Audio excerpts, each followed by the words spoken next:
Hi everyone, my name is Minister van Dijk, and in this video I want to share how changing my diet over time had a direct impact on my skin, especially the breakouts I was constantly dealing with. My goal with this video is to show you that it is possible to change your diet over time and that dietary changes can truly make all the difference. Now, for those of you who are new here, I've been conducting a year-long experiment on myself. I isolated myself as much as possible and I tried to control everything I could. So this means I tracked my sleep, the household products I used, the weather, everything I ate, took daily pictures of my meals and my face, monitored my blood sugar and noted how I felt day by day. All of this was to reduce as many outside factors as possible and to figure out what was really affecting my breakouts. Why? Because until then I had only treated my skin with topical products. I've never addressed the root cause, and it wasn't getting any better after all these years. Back then I was eating what I truly believe was a healthy diet. Most of it was based on what I found online, articles, videos, all those clean eating lists, and even general recommendations from official health sources. But over time I started to think more independently and I began to listen to my body more closely and paying attention to how certain foods actually made me feel and how my breakouts were responding. Not just what the guidelines said was good for me. Now, I started this experiment in March 2024 but began documenting everything intensively in April 2024. So in this video I'll be using some images from that month to show you what my diet looked like, what I believe was healthy and how my breakouts were responding to it at the time. Now, I've pulled together a variety of food photos along with some pictures of my face to give you a clear picture of what I was dealing with back then. So let's start by looking at some of those meals and moments, beginning with April 2024 when I started documenting everything more closely. In the first image you can see I was eating a broad variety of foods. Bread rolls with sunflower seeds, some topped with cow's cheese or hazelnut mousse, a piece of fish, some fruit and nuts as snacks. I always have a cup of coffee, usually with sugar and frothed milk, and even a glass of red wine in the evening. At the time, I believe it was healthy. I read articles saying that red wine had loads of antioxidants and that a glass here and there might actually be good for your health.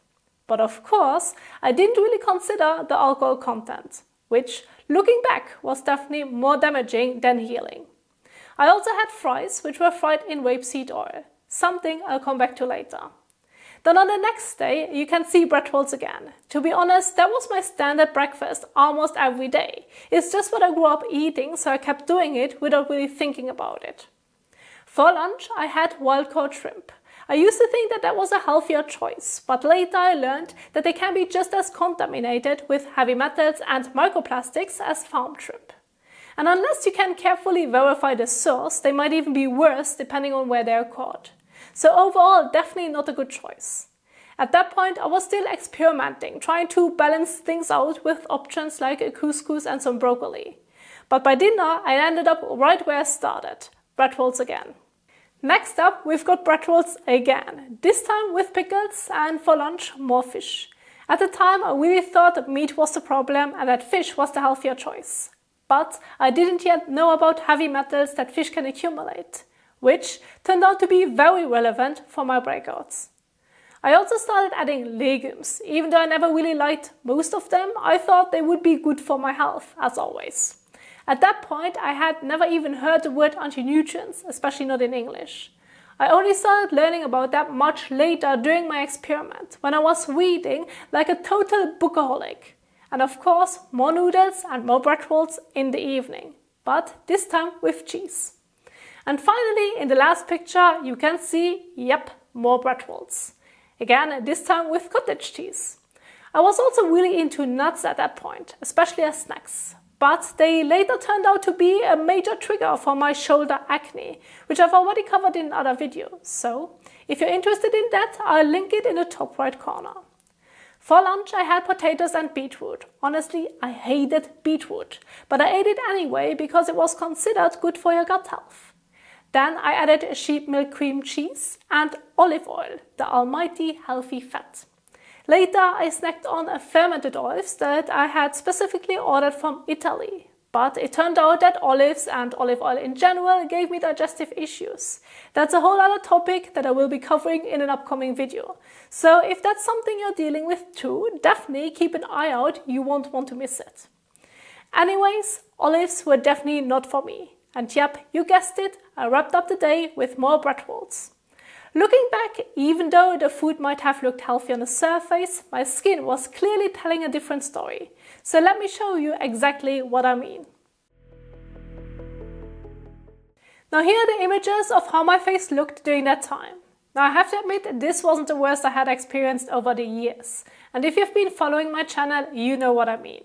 But it was still pretty bad. Things would calm down in one area, like my forehead, and then flare up again somewhere else, like my chin or cheeks. It felt completely random, and honestly, it was depressing. I felt ashamed, walking outside without makeup. If you suffer from acne, you know exactly what I mean, because it affects your mood, your confidence, and your day. So as you can see, I was putting in effort. I really thought I was doing things right. At that point, I started believing maybe it was just hormonal or genetic, the kind of narrative you hear from skincare marketing or even your doctors.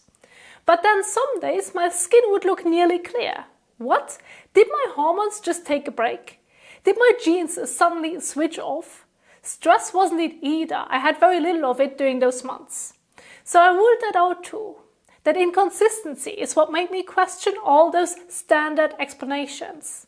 I knew it had to be something, my diet, the way I was preparing my food, or maybe something in the environment. Most likely it was a combination of all of it. I just hadn't cracked the code yet. So I kept going, I kept changing things, I experimented, and slowly the patterns started to emerge. My days now start very differently because I figured out that bread in the morning doesn't do me favors. It actually makes me hungrier throughout the day. So now I usually start with something more nourishing. I had scrambled eggs with warm feta cheese and a homemade cookie on the side that morning. For lunch, pasteurized raised chicken, beluga lentils, fresh tomato with feta and waxy potatoes, which are a staple for me now. They are by far the best carb source I found and I eat them almost every day, either for lunch, dinner or both. Once a week I treat myself with a Domino's salami pizza, thin and crunchy and usually without tomato sauce, so it's basically just dough, cheese and salami. It's one of the few things I still order online, and I want to include it here to show that balance is absolutely possible, even with something like a Domino's pizza. Surprisingly, that version doesn't affect my skin at all, which honestly still amazes me. Throughout the day I sip on Lupin coffee, which is a great alternative to regular coffee that I've come to love. On the next day, I started with avocado stuffed eggs and a cup of decaf coffee. Lunch was a burger with sheep yogurt dip, potatoes and cucumber. Dinner was the leftover burger, the rest of the avocado and some rice. Later, I had a slide of homemade cake with a bit of whipped cream. These days, I mostly use butter for cooking or to top things like potatoes or rice. Occasionally I use avocado oil, but a year ago I was using seed oils like sunflower, rapeseed or even peanut oil. Since then I've moved away from them completely. Why? Because I was getting headaches from sunflower oil and my husband would always feel dizzy the next day after eating peanut oil. We are still not entirely sure why, maybe some kind of mild allergy. But then avocado oil on the other hand worked really well for both of us. And finally, this last day shows not a big change. French fries. Breakfast was stuffed eggs with sheep yogurt. Later, I had yogurt and meatballs. Just testing a recipe for a video, not a regular snack. But the main thing I wanted to highlight was the fries. I used to eat store-bought ones, fried in rapeseed oil. Now I make them at home with waxy potatoes fried in beef tallow, the real Belgian way, which was something I was already used to in the past, to be fair, because I lived very close to the Belgian border, and maybe that's also why I tolerate them much better than in rapeseed oil, not sure. But I enjoy them about once a week when I have beef tallow on hand. The difference? Huge. They digest better, don't affect my skin, and my blood sugar barely reacts. But to be fair, that could also be due to the specific potato varieties I use. I haven't tested this extensively, just with the ones I usually eat, like Ditta and Annabelle, so it's still a bit of an unknown and something I want to explore more.